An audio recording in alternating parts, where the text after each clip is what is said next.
Welcome back to Creatively Process, the place for creative entrepreneurs to come together and discuss the upsides and downfalls of being your own boss. What is up? What is poppin'? Didn't post a pod last week. Sorry about that. But moving forward, I think I'm going to do every other week just because it's going to be absolutely nuts trying to record and edit a podcast when the kids are here.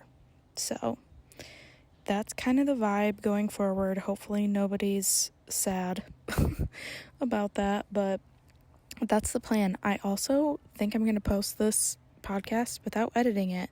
So we'll see how that goes. I'm a little bit afraid of it because I do a lot of ums and uhs and So we'll see how it goes. But to get started, let's do a little recap. This week was Teacher Appreciation Week, and even though I didn't have the kiddos with me, you already know I was involved. I made all the door decorations for the kids' teachers. I made like this little poster because our Teacher Appreciation Week theme was Taylor Swift. Iconic, I know. But I made a little poster because today they're having the teachers walk the pink carpet. You heard me right. And I made a poster that said, in our teacher appreciation era, obviously. What else would it be? But here's the kicker. I had to make it in literally like 5 minutes. I ran to the Dollar General that's close to me, grabbed a poster, grabbed a couple of dollar markers, and made the poster, and then ran to the school because I literally had like 15 minutes, but we got it done. Everything's fine. What else did I do this week? I had market. I did a pop-up since the last time I posted a podcast, so that was fun. I'm really excited to be back at market. I just love it. If you haven't gone to Fulton Street Market, go to Fulton Street Market. And what else did I do? Lots of label making. That's been a thing. Thank you, Jody and Maggie, for ordering labels from me. I love you. I think that's pretty much it. It's been kind of a chill, it wasn't chill, actually. We had 2 birthdays in the family, Jason's and my sister's, so that kept me a little bit busy, and then obviously Mother's Day is this weekend, so I've been prepping for that, so I have some fun things from my mother, and that's the vibe. Goals for next week, I'm going to keep walking. I've been walking like my life depends on it recently, so that's fun. And what else? I don't even know. I really want to get our fire pit done. I'm looking at it right now, and it's just sitting there, sad, wanting to be finished. So that's on the to-do.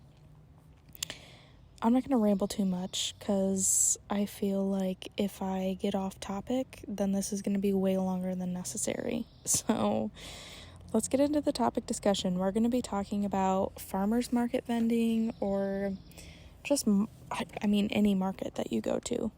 There's going to be a lot coming up, so I figured doing a little market vending 101 would be, valuable.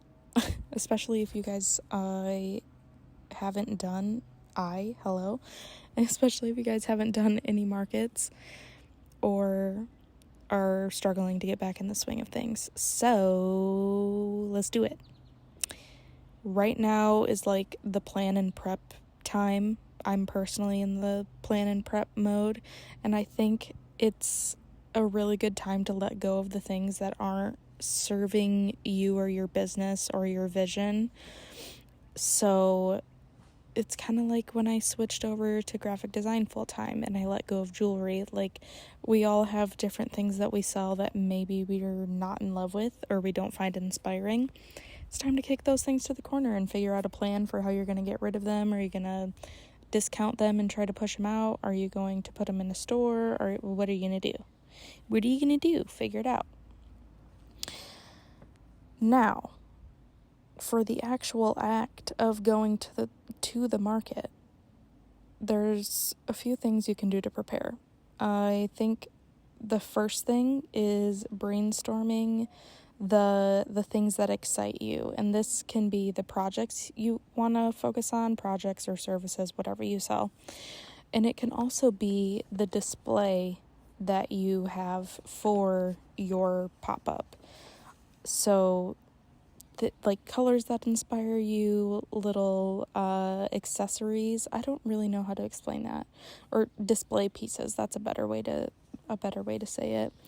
So for me, when I first started out, I was like, okay, I need wicker everything because I love wicker baskets and stuff. So I thrifted so many wicker baskets, and I also like the natural wood toned pieces, so that was kind of the vibe. And I also love bright colors, so I used a lot of bright colors for my display. So that's something that you can do to kind of get your mind in the right place, because it's so fun to design your booth space, but it can also be super daunting, especially if this is not your first time around. I think it's really easy to get bored of what you have and then feel absolutely no inspiration or urge to spice things up or make things any better. Maybe that's just me, but I get in decision paralysis mode and can't do anything. I've had the same display stuff for years now, and I'm ready to change things up. So yeah, do that. And the next tip for preparing is to determine the things that are not helping your business or the things that are not selling. It's a great idea to trim the fat and get rid of the excess stuff, because why have it if it's not doing anything for you, you know? For instance, I need to take my own advice. I have a whole bunch of jewelry left over because I found another tote full. Don't know how that happened.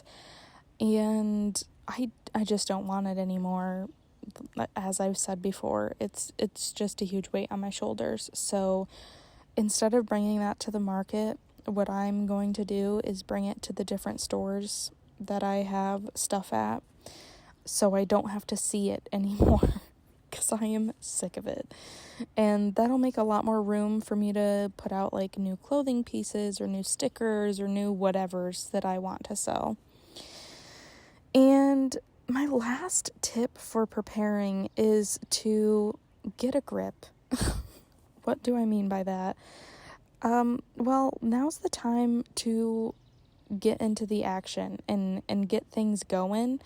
And the best way to do that is to figure out how you want to start your day in a way that's going to fulfill you and prepare you for a super successful mindset. So, as I've talked about so many times, and I am the most broken record alive, I've been walking a lot, but my favorite way to start out the day is to wake up in the morning, brush my teeths, and go for a walk. I go to our little store and grab my caffeine for the day, and I just get in a quick little mile walk first thing in the morning, and I feel really good. I feel like I've got some movement in, and not only does that get the energy flowing, but it also makes doing other things a lot easier, because it's, at first it was hard for me to get up in the morning and want to just go right outside and start walking, but now I look forward to it every single day, and it's just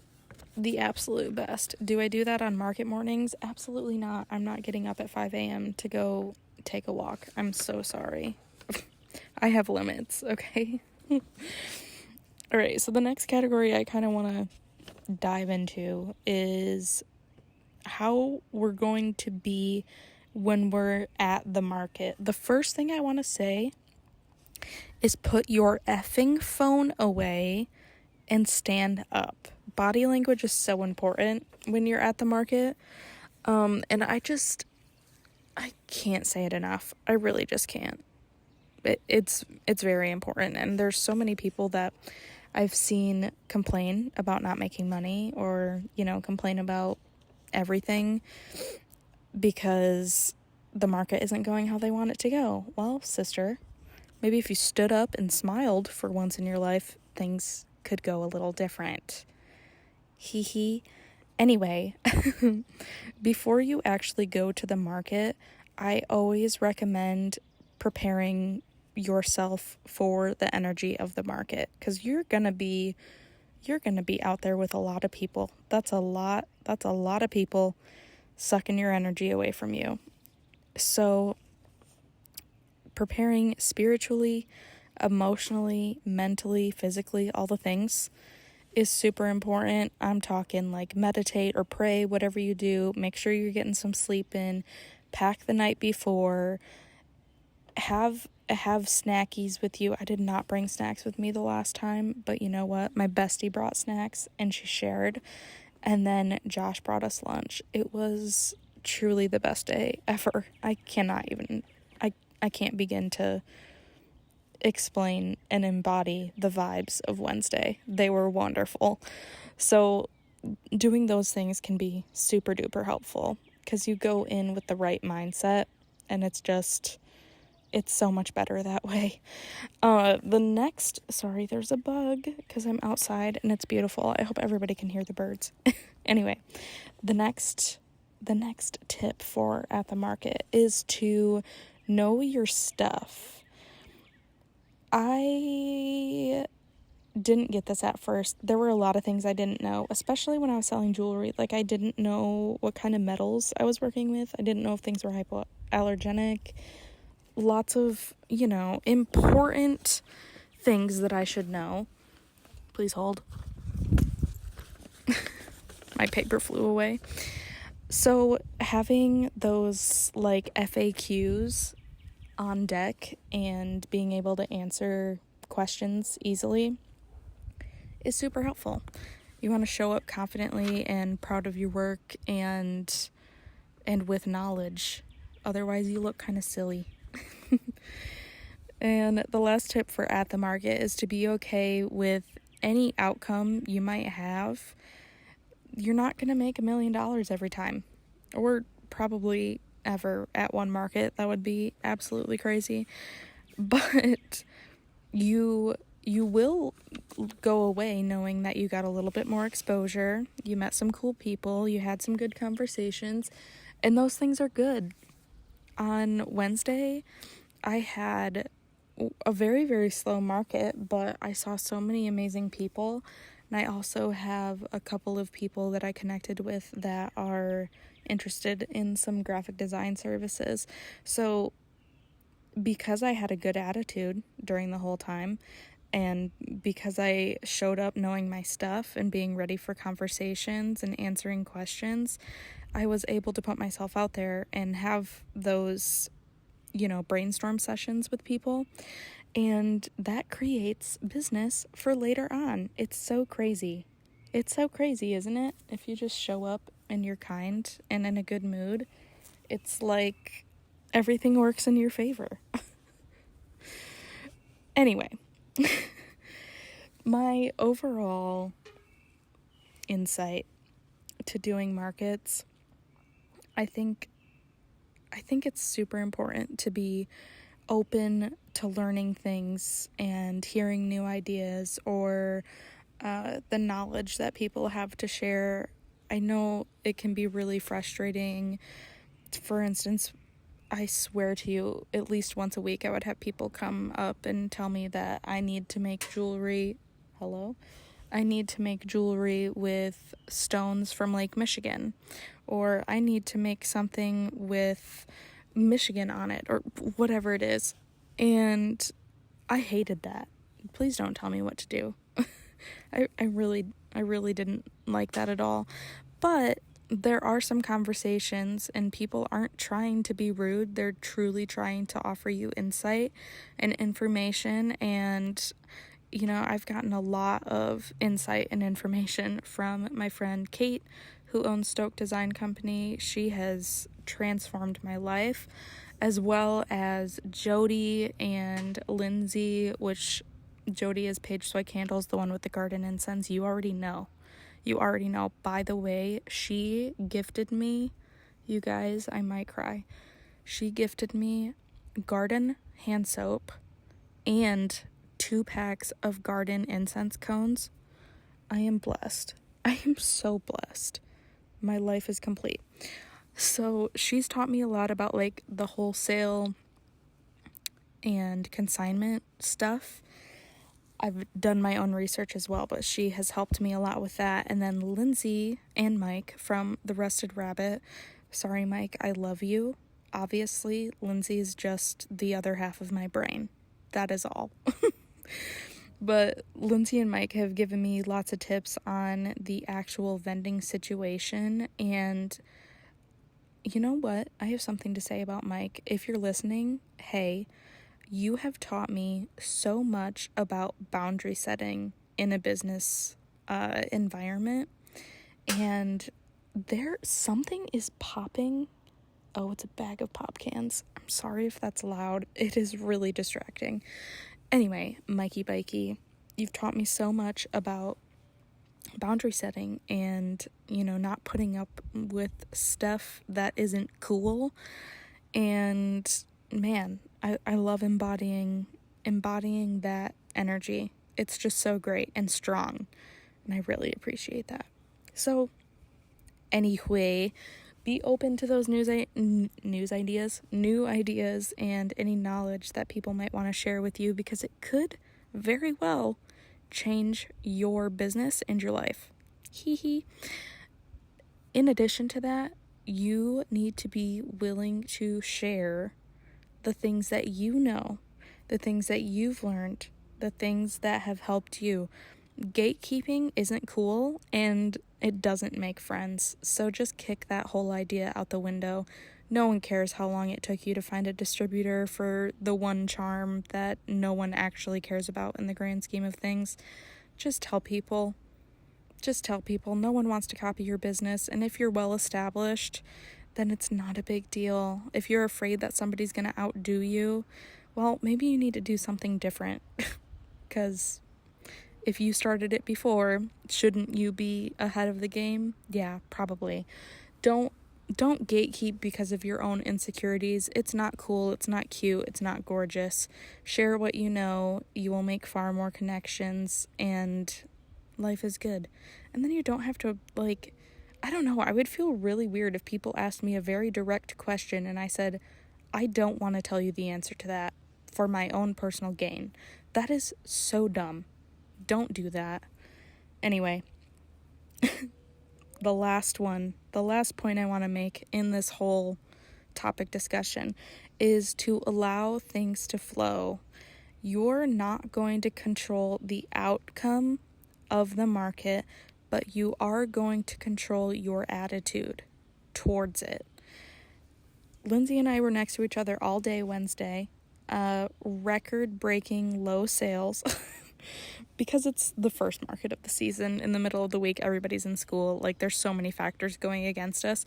But when I tell you we had the best day of our lives, Why? Because we went in with good energy, and we went out with good energy, and things were good. One more tip that I didn't even mention. If you're in a market like Fulton Street, and if you haven't been to Fulton Street, go look at my page. You can kind of see what the situation is. You get a stall, and there's a bunch of stalls lined up all next to each other. I think it's 50 on each side. I don't know the exact amount, but you have neighbors on either side of you, unless you get the end, which, okay. Anyway, talk to your neighbors, because there is always something that you can learn or something you can connect on, and it makes the time fly so much more than if you just keep to yourself and don't speak to anyone and don't communicate and take part in the community that is the market. Your market people are your market family, and you will be shocked by how much you have in common with people next to you, even if you don't sell the same thing, even if you are not even close to the same generation. There are things that you can powwow on. That's not the word I want to use. There are things, am I supposed to use that word? I don't know. Maybe I should edit that out. There are things that you guys can chat about and relate on And taking us back to that other point, things that you can learn and things that you can teach them. What goes around comes around, people. That's all I have to say about that. Lastly, let's get into our journal prompts for the week. Number 1, what parts of my business or display are taking away from what I want the focus to be? Number 2, which items are making the most dollar bills and how could I expand? And number 3, what valuable information should I have on hand for customers or clients to know and understand? I personally think I'm going to make like a little pamphlet for people who are interested in hiring me as an artist and not like people who are interested in being my clients and not my customers. Does that make sense?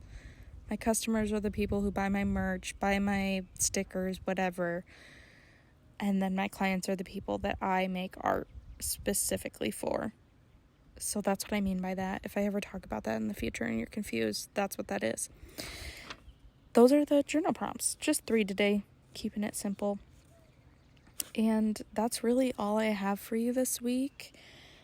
I hope this was helpful. I hope somebody took something from this and can apply that to their business.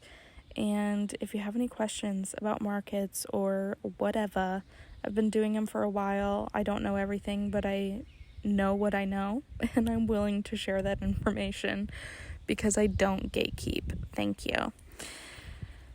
That is all. Thank you so much for tuning in. Love you so much, and I will talk to you probably in 2 weeks. If I'm feeling it, I'll do one next week, but I have a feeling it's going to be crazy because as summer comes closer, school functions just get crazier. So the odds of me having a moment or 3 hours to film and edit a podcast are probably gonna be small. But yeah, let me know if you have any feedback about recording this podcast and not editing it. Is it distracting? Is it weird? Are we okay with it? I also used my phone to record instead of my mic, but I thought it would be good for the vibes with the birds in the background. I don't know. It's so peaceful out here. Okay, that's all. Talk to you in 2 weeks. Love you so much. Bye.